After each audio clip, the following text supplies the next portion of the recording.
पोरीनो, ज्या दिवशी तुमचा साखरपुडा होईल ना त्या दिवशी तुमच्या बापाचा चेहरा पहा. त्या दिवसापासून लग्नापर्यंत तुमच्या बापाचं 5 किलो वजन कमी झालेलं असतं.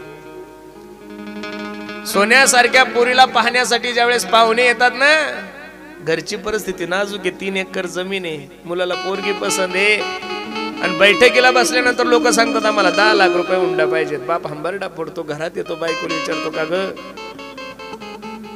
बायको सांगते कळत नाही का तुम्हाला? 3 एकर जमिनीत 10 लाख रुपये हुंडा, पाठीमागे 10 लाख खर्च करायचे, कर्ज होईल तुम्हाला. बापाच्या डोळ्याला धारा लागते आणि बाप सांगतो अगं वेडे, माझ्या पोरीला नापसंत करून जर लोक निघून गेले तर गावामध्ये चर्चा करतील की माझ्या पोरीमध्ये खोट आहे, परिस्थिती नाहीये त्याची, पात्रता नाहीये त्याचा 20 लाख रुपये खर्च करण्याचा, तरी सुद्धा छातीवर दगड ठेवून पोरीच्या लग्नासाठी हो म्हणतो. तो बाप तुमच्याने माझ्या लक्षात आला पाहिजेत ना महाराज, आला पाहिजे. तुमच्या एकूण त्या एक पोरीच्या लग्नाच्या दिवशी सकाळी 8 वाजेपासून संध्याकाळी 5 वाजे लोक तुमची आई 4 साड्या बदलते. ज्या बापाने 25 लाख 30 लाख रुपये लग्नासाठी खर्च केला, पोरगी निघायची वेळ येते तरी त्या बापाला कपडे बदलायला वेळ भेटत नाही. तो बाप तुमच्याने माझ्या लक्षात का नाही आला पाहिजे? बाप खूप श्रेष्ठ आहे.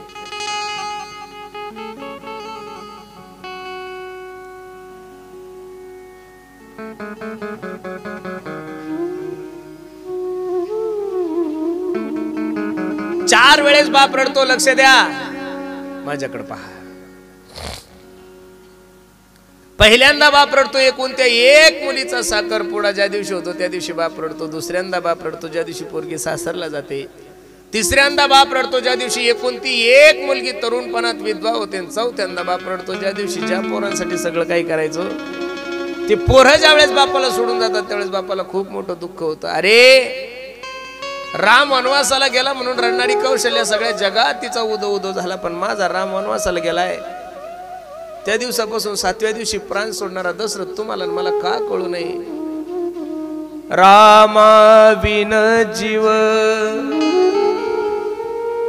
व्याकुळ होतो, सुचत नाही काम कसा मला टाकून गेला राम. म्हणून इथं बसणाऱ्या सगळ्या माझ्या मंडळीला विनंती, बाबांनो, ज्या दिवशी तुमच्या बापाचं छत्र तुमच्यापासून जाईल त्या दिवशी समजून चला तुमच्या बापा जीवनातला आधारवड गेला. आई घराची सावली आहे पण बाप घराचं आदर्श आहे, बाप घराचं आधारवड आहे. अरे छत्रपती सारख्या माणसाला जर बापाचं महत्व कळत असेल तर तुम्हाला आणि मला तुमच्याने माझ्या बापाचं महत्व कळलं पाहिजे. सचिन तेंडुलकर तुमच्या नात्याचा ना गोत्याचा सचिन तेंडुलकर या स्टंपाचा त्या स्टंपावर पळाला तर अख्ख्या जगानं त्याच्यासाठी टाळ्या वाजवल्या रे. भर चैत्र महिन्यामध्ये वखराच्या मागे तुमच्या बापाने या दुऱ्याचं त्या दुऱ्यावर एवढी येडे मारले. कधी बापासाठी टाळ्या वाजवण्यासाठी वेळ भेटला का तुम्हाला? का बाप कळू नाही? कळला पाहिजे ना तुम्हाला बाप. 2 गोष्टी माझ्या काळजावर लिहून ठेवा गड्यांनो. संसार करत असताना माणसानं बापाला वेलं पाहिजेत आणि परमार्थ करत असताना माणसाला पाप करायला वेलं पाहिजेत. बस जीवनाचं सार्थक झालं गड्यांनो, बाकी काही करायची गरज नाही.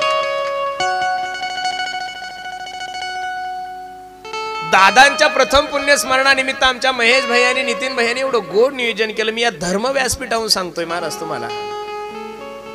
महेश दादा, तुमचा बाप ज्या ठिकाणून हा कार्यक्रम पाहत असेल, हे सगळं वातावरण पाहत असेल, तुमची कार्यक्रमाविषयी असणारी तळमळ पाहत असेल, त्यावेळेस निश्चित तुमच्या बापाच्या डोळ्याला सुद्धा धारा लागल्या असेल. बाप सुद्धा स्वाभिमानानं म्हणत असेल किती भाग्यवान बाप आहे मी, माझ्या पोटी 2 रत्न जन्माला आले की मी गेल्यानंतर सुद्धा माझ्या लेकराने माझा एवढा भव्य दिव्य स्वरूपात कार्यक्रम ठेवला. हल्ली असं झालंय महाराज की लोकांना मायबाप नकोसे झालेले. ज्या देशामध्ये मातृदेव म्हणलं जातं, त्या देशामध्ये पितृदेव म्हणलं जातं, त्या भारतामध्ये दररोज एका वृद्धाश्रमाचा जन्म होतो. काय कारण आहे?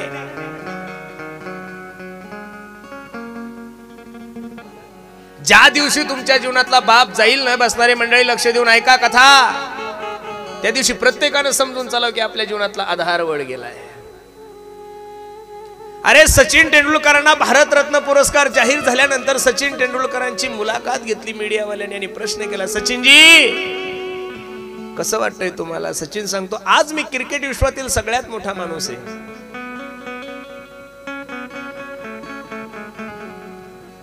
मास्टर सचिन तेंडुलकर म्हणून माझी ओळख आहे. माझी कला, माझी कौशल्य, माझं गुण पाहून या देशाने मला भारतरत्न पुरस्कार दिला हो. पण हे सगळं सुख पाहण्यासाठी माझे वडील रमेश तेंडुलकर जिवंत असते तर मला अजून बरं वाटलं असतं. का बापाची किंमत कळून आपल्याला कळली पाहिजे.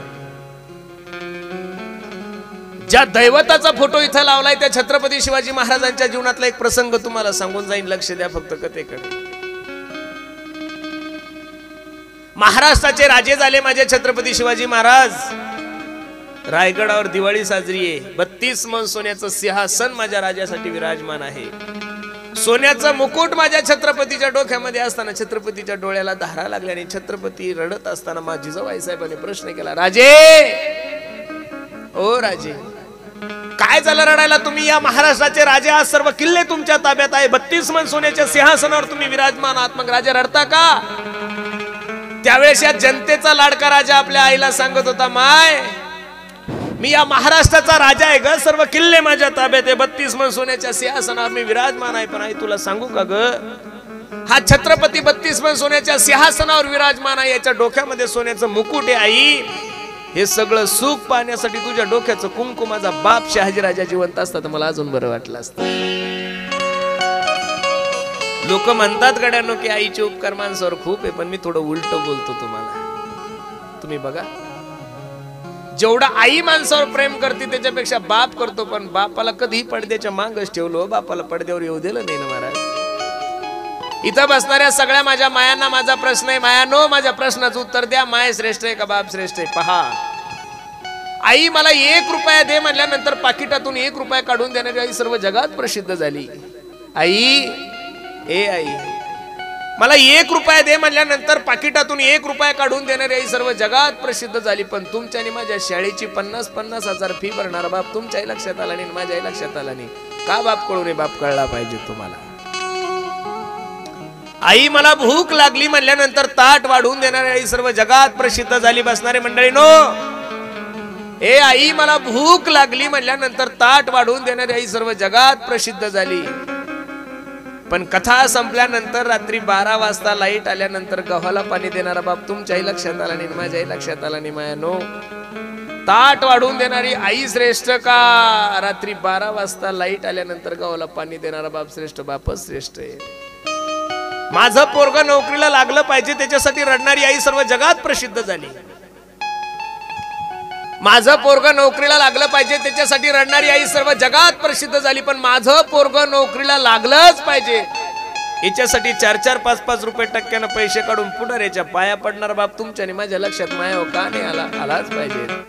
कोपरखेरणेला सेक्टर क्रमांक 13च्या जवळपास एक एरिया आहे, त्या ठिकाणी मी कीर्तनाला गेलो होतो. ज्यांच्या घरी माझं जेवण होतं तो मनुष्य मला नेण्यासाठी आला. 2-4 कोटी रुपयाची गाडी होती, त्याचा फ्लॅटच कमीत कमी 25-30 कोटी रुपयाचा होता. एकदम सुंदर होतं. जेवायला बसलो, मुलगा दिसला, मुलगी दिसली, सगळे नातेवाईक दिसले आणि मी जेवता जेवता म्हणलं, का हो दादा तुमचे आई वडील नाही दिसत हो? त्यावेळेस त्यांनी जे उत्तर दिलं ते खूप माझ्या अंतकरणाला वाईट वाटलं. ते म्हणले, महाराज आम्ही ज्या सोसायटीमध्ये राहतो ही सोसायटी खूप हाय प्रोफेशनल सोसायटी. काय शब्द वापरलाय त्यानं?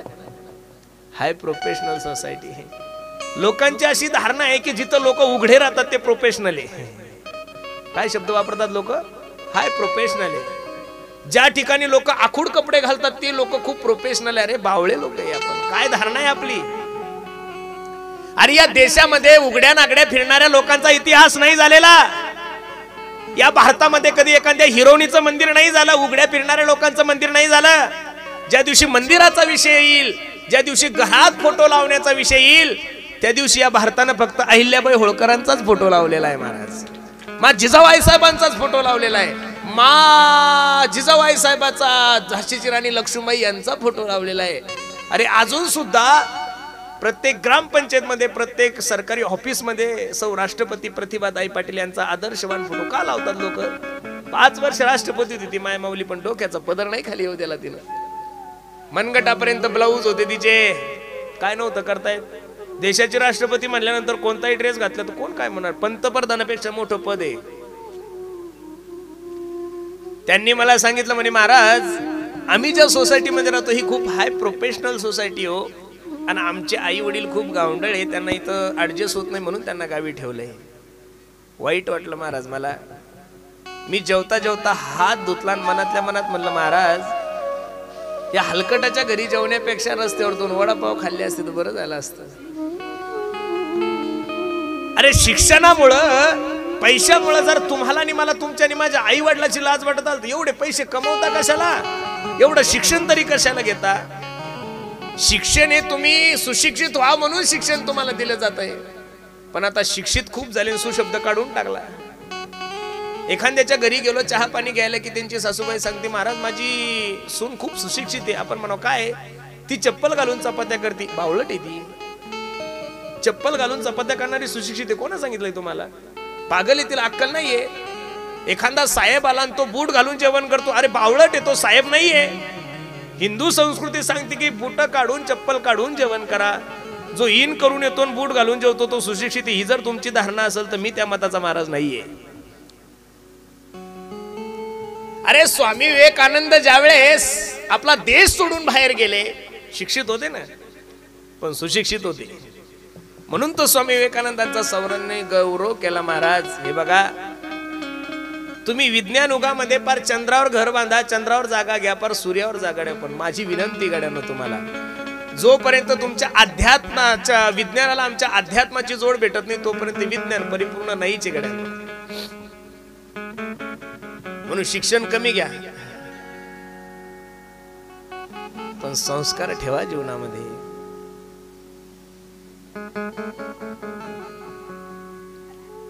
आई वडिलाविषयी जेवढं बोलता येईल तेवढं थोडंच महाराज. काय किती बोलणार मी?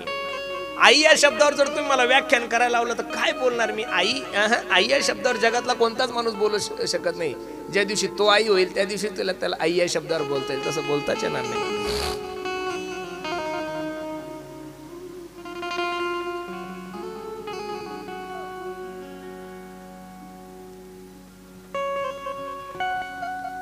लोक पैशाने श्रीमंत झाले, लोक प्रॉपर्टीने श्रीमंत झाले, मोबाईल आल्या, गाड्या आल्या, सगळ्या गोष्टी आल्या, पण 2025 मध्ये लोक जेवढे विचारानं गरीब झाले तेवढे पूर्वी नव्हते हो महाराज.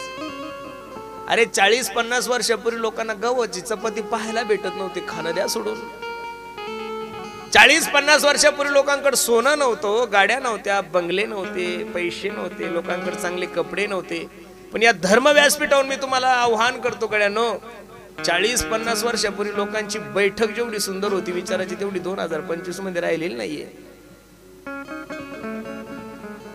बापाचं मुलावर खूप प्रेम असतं, आईचंही किती प्रेम असतं. आई विषयी तर काय, माझा विषयच आई असल्यामुळे मी कितीही बोलू शकतो आई या विषयावर. एका मायमाऊलीचा डोळा खराब झाला, द्या लक्ष कथेकडे. आणि ती आई आपल्या लेकराला सांगू लागली, ए दादा डोळा खराब झालाय रे माझा, काळजी नको करू ना माय, मी तुला अहिल्यानगरच्या सगळ्यात मोठ्या हॉस्पिटलमध्ये नेतो गण, तुझ्या डोळ्याचं ऑपरेशन करतो. आई रडायला लागली, ए सोन्या अहिल्यानगरला जाऊन जर डोळा नीट नाही झाला तर काय करशील? मुलगा म्हणला, ए आई काळजी करू नको, यावर्षी तुझ्या आशीर्वादाने भरपूर ऊस झालाय ग मला, मी मुंबईच्या सगळ्यात मोठ्या महागड्या हॉस्पिटलमध्ये घेऊन जातो माय, तुझ्या डोळ्याचं ऑपरेशन करतो. आई रडायला लागली, ए सोन्या ऐक ना, मुंबईला जाऊन जर डोळा नीट नाही झाला तर काय करशील? पोराच्या डोळ्याला धारा लागल्या आणि पोरग सांगते, ए आई मी तुझा एकुलता एक मुलगा आहे ग, 15 एकर जमीन आहे, अहिल्यानगर कर्जत हवेवर माझी 15 एकर जमीन आहे, माहिती त्यातली 5 एकर जमीन विकतो आणि अमेरिका सारख्या बलाढ्य देशामध्ये तुला घेऊन जातो, तुझ्या डोळ्याचं ऑपरेशन करतो. आईच्या डोळ्याला धारा लागल्या, बाळा बस आता ऑपरेशन करायची गरज नाही. अरे आता जरी मला यम नेण्यासाठी आला तरी हसत मुखाने त्या मरणाचा स्वीकार करील का? माझी कुश पवित्र झाली रे, माझ्या कुशीमधून तुझ्यासारखा प्रेम करणारा पोरगा जन्माला आला. आई रडतीन, पोरग रडतय, पोरगा आईला म्हणता, आई तू माझी परीक्षा घेत होतीस ना ग माय? हो रे सोन्या मी तुझी परीक्षा घेत होते, बघ आई मी तुझी परीक्षेमध्ये 5 झालो माय, तुझ्यासाठी 5 एकर जमीन विकायला तयार झालो, एवढं प्रेम आहे गाई माझं तुझ्यावर. पण आई ऐक ना ग, दुर्दैवानं जर माझा डोळा खराब झाला तर तू माझ्यासाठी काय करशील? एवढं उत्तर घेऊन घरी जा, मी समजेल माझी कथा सार्थक झाली. आई सांगू लागली, लेकरा तुझा डोळा खराब झाल्यानंतर तुझी माय तुला दवाखान्यात नाही नेणार रे सोन्या, माझा डोळा काढून तुझ्या हातात दिली, एवढं प्रेम या जगामध्ये फक्त आई करते. म्हणून मी त्या दिवशी सांगितलं, पैसों से खाना मिल सकता है मेरे दोस्त, पैसों से बाजार में भूख नहीं खरीद सकते आप। पैसों से किताबें खरीद सकते हो, पैसों से ज्ञान नहीं खरीद सकते। पैसों से अच्छा बिछाना खरीद सकते हो, पैसों से नींद नहीं खरीद सकते। उसी तरह पैसों से तो बहुत अच्छी बीबी लड़की मिल सकती है आपको, लेकिन पैसों से एक बात इस बाजार में नहीं मिलती, उसे माँ बाप कहते। म्हणून सर्वांना माझी विनंती आहे,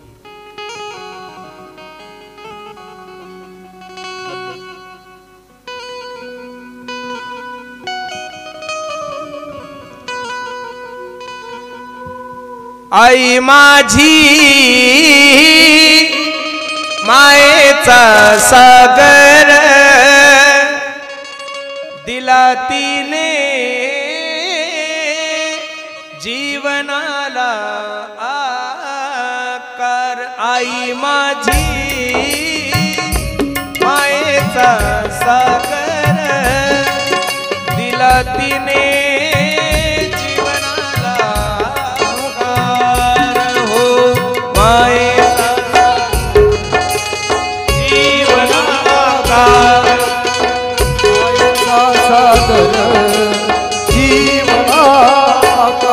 आई वडील माझे थोर, काय सांगू त्यांचे उपकार। जीवनाच्या वाटेवरती किती असतो त्यांचा आधार। आई माझी मायेचा सागर दिला तिने जीवनाला आकार। मायेचा सागर जीवनाकार, मायेचा सागर जीवनाकार।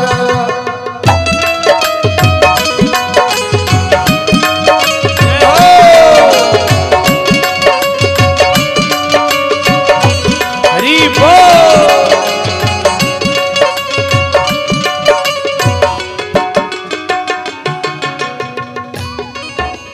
तळपत्या उन्हात आणि रखरखत्या रानात राहिली समाजासाठी तू कष्टाच्या घामात। कधी मिळेल मुठभर घास, कधी घडे तिला उपवास। ओल्या मातीतून चालताना तुडविले काट्याचे फास। आई माझी मायेचा सागर दिला तिने जीवनाला आकार। मायेचा सागर जीवनाकार, मायेचा सागर जीवनाकार।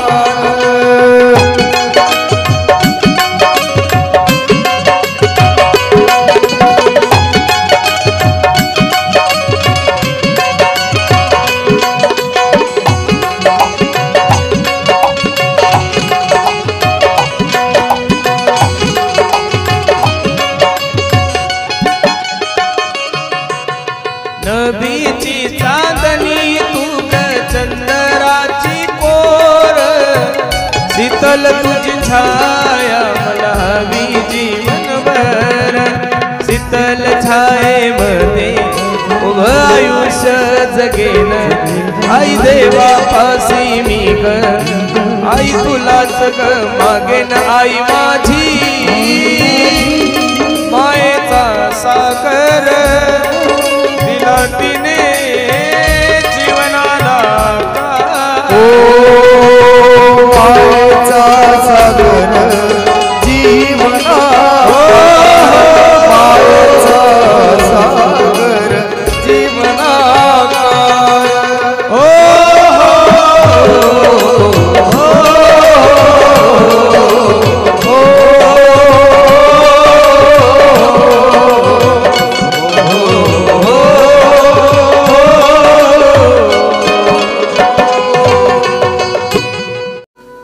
रामायण हे तुम्हाला जीवन जगायचं शिकवतं आणि भागवत कथा कसं मरायचं हे शिकवतं। जगण्यापेक्षा मरणाला खूप महत्व आहे महाराज, जगण्यापेक्षा मरणाला खूप महत्व आहे। आणि तुमचं मरण जर मंगलमय करायचं असेल तर माझी सर्वांना विनंती गड्यांनो, प्रत्येकाने जीवनामध्ये भगवंताचं भजन करा। परत नाही बरं या गोष्टी, गेलेली सत्ता परत कमवू शकता, गेलेली प्रॉपर्टी परत घेऊ शकता, गेलेला पैसा परत कमवता येईल, पण life is not once more. No, एकदाची फक्त. वन्स मोर नाहीये लाईफ, एकदाची. Life is not once more. किती पैसे खर्च केले म्हणजे आयुष्य भेटेल? नाही भेटणार. आणि सगळ्या ठिकाणी वशिला चालतो, मरणाच्या ठिकाणी वशिला चालत नाही. हे खूप चांगली गोष्ट आहे. जगात असा माणूस नाही की तो मॅनेज होत नाही, पण मरणाचं ज्यांच्याकडे खातं आहे ते म्हणजे आपलं यमराज महाराज. हे गृह खात्यापेक्षा मोठं खातं आहे महाराज. यम कोणाच्या बापाकडून मॅनेज कधीच झाला नाही, मॅनेज होणार सुद्धा नाहीये. म्हणून सर्वांना माझी विनंती आहे, एवढं गोड आहे ना चांगलं, मग इथं बाकीचं काहीच नका करू. या कथेचा सगळ्यात मोठा बोध आहे, भला किसी का कर न सको तो बुरा किसी का मत करना. पुष्प नहीं बन सकते तो तुम काटे बनकर मत रहना. मस्त आनंदाने जीवन जगा. आपण आहे तोपर्यंत करत नाही, गेल्यानंतर मग काय फायदा आहे? एका हिंदी कवीचं वर्णन आहे ना, कभी प्यासे को पानी अरे पिलाया नहीं, बाद अमृत पिलाने से क्या फायदा. कभी गिरते हुए को उठाया नहीं, काय फायदा काय?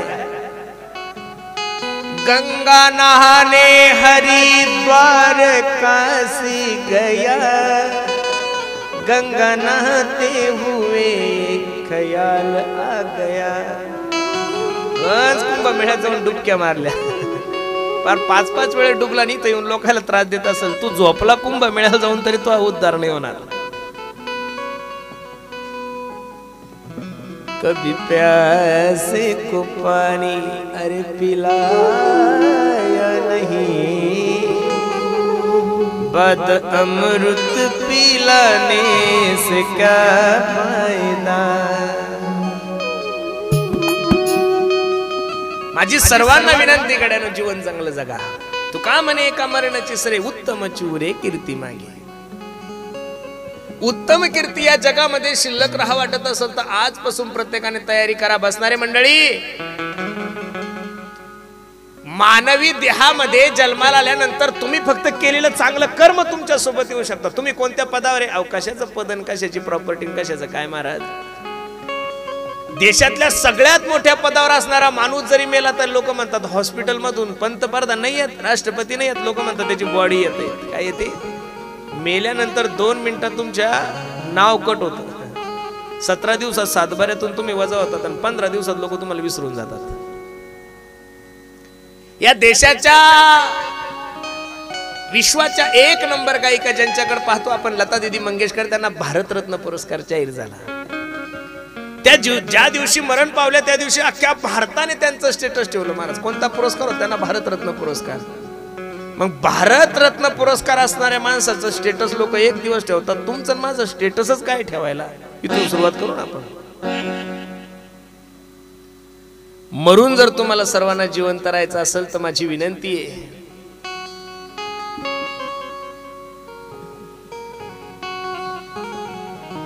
किसी के काम जो आए उसे इंसान कहते. दुसऱ्याच्या दुःखामध्ये दुःख मानायला शिका गड्यानो, आणि दुसऱ्याच्या सुखामध्ये सुख मानायला शिका. हेच मार्गदर्शन भागवतकाराने तुम्हाला दिलेलं आहे. का मानवी जीवनाला सत्संगाची गरज आहे? का? जोपर्यंत सत्संग तुम्हाला आणि मला कळणार नाही तोपर्यंत तुमच्या आणि माझ्या जीवनाचा उद्धार होणार नाही. लोकांना असं वाटतं की मोठ्या पदावर गेलो की लोक खुश आहे.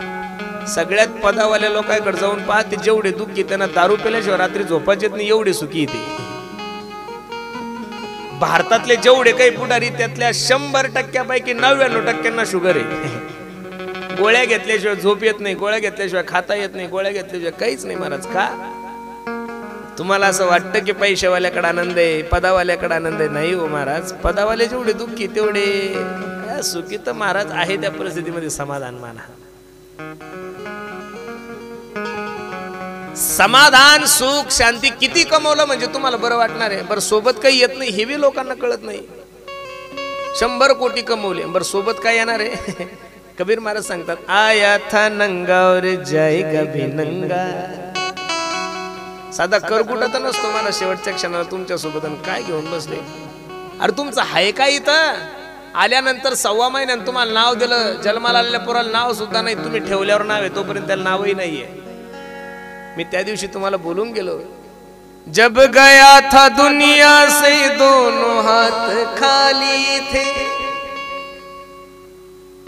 सिकंदर राजा सांगते तुम्हाला, आज जवानी पर तराने वाले कल पछताएगा हो चढ़ता सूरज धीरे धीरे ढलता ही ढल जाएगा, ढल जाएगा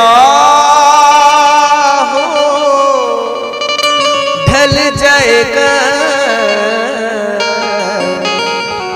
चढ़ता सूरज धीरे धीरे ढल जाएगा. जय हो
सूरज धीरे धीरे ढलता सूरज धीरे धीरे ढलता है ढल जाएगा,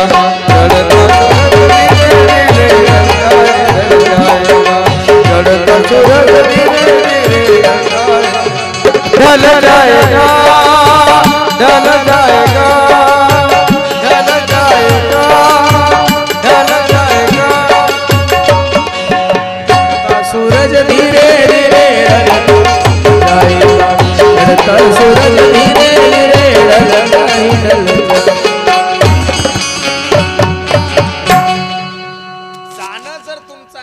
सत्य आहे तर मग जाण्यासाठी प्रत्येकाने तयारी करा. बस याच्यासाठी जे श्रीमद भागवत आहे, अजून बरेचसे विषय भागवतामध्ये शिल्लक आहे. तर मी त्या दिवशी महेश भैयाला म्हणलं की बचेगी तो फिर लढेंगे. 4 दिवसात कथा संपव कोणी सांगितलेले.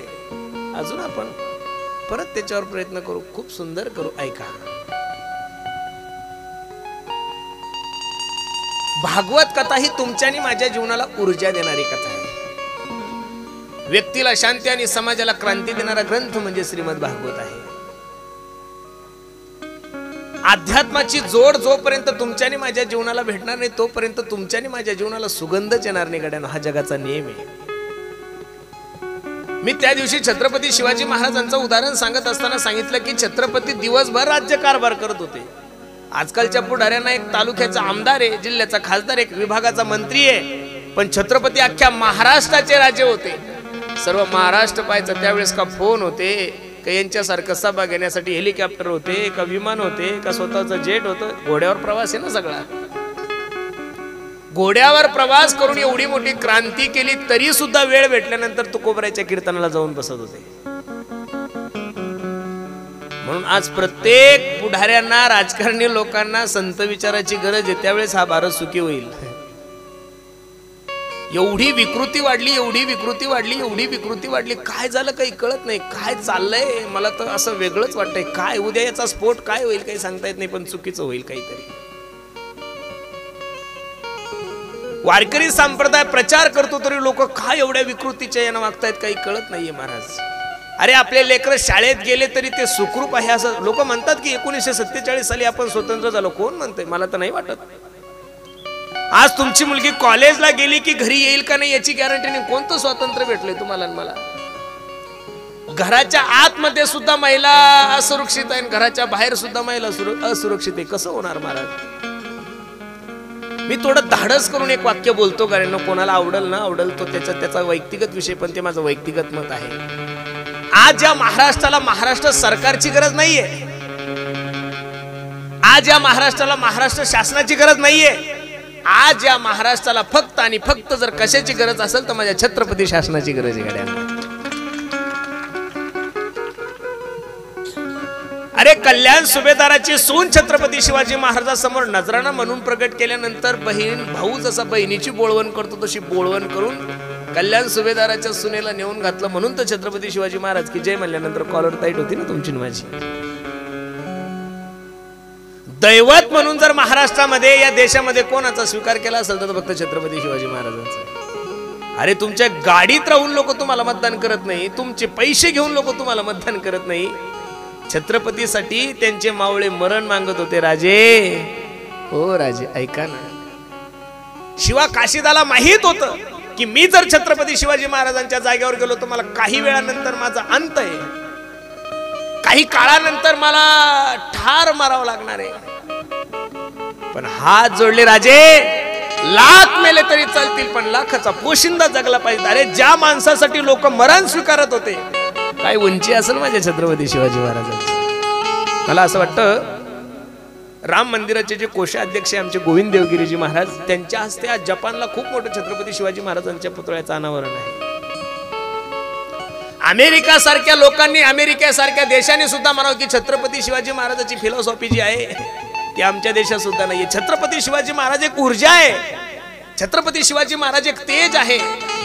आज प्रत्येक तरुणाने, प्रत्येक तरुणीने छत्रपती शिवाजी महाराजांवर 2 तास तरी अभ्यास केला पाहिजे, म्हणजे तुम्हाला जीवन जगण्याचं सूत्र मिळेल महाराज. अरे ज्या माणसासाठी लोक हसत मरत होते त्या माणसाचं काय वर्णन करायचं महाराज. वाघ्या नावाच्या कुत्र्यानं महाराजासोबत प्राण सोडलाय. आपल्याला जिवंतपणी लोक बोलत नाही. काय राजाची उंची, कुठं तुमची माझी उंची.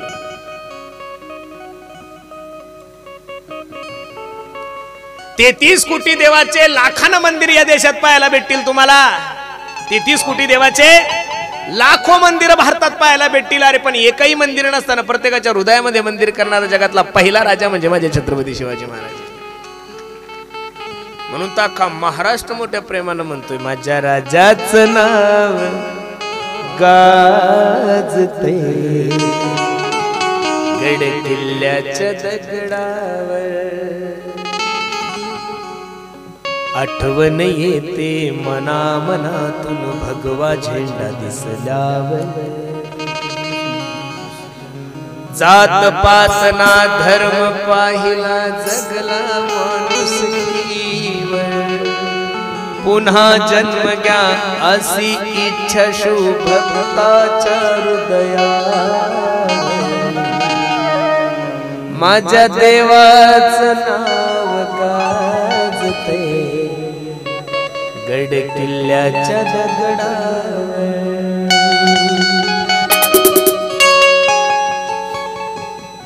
माझ्या जिजाऊची पुण्याई कशी आली हो फळाला.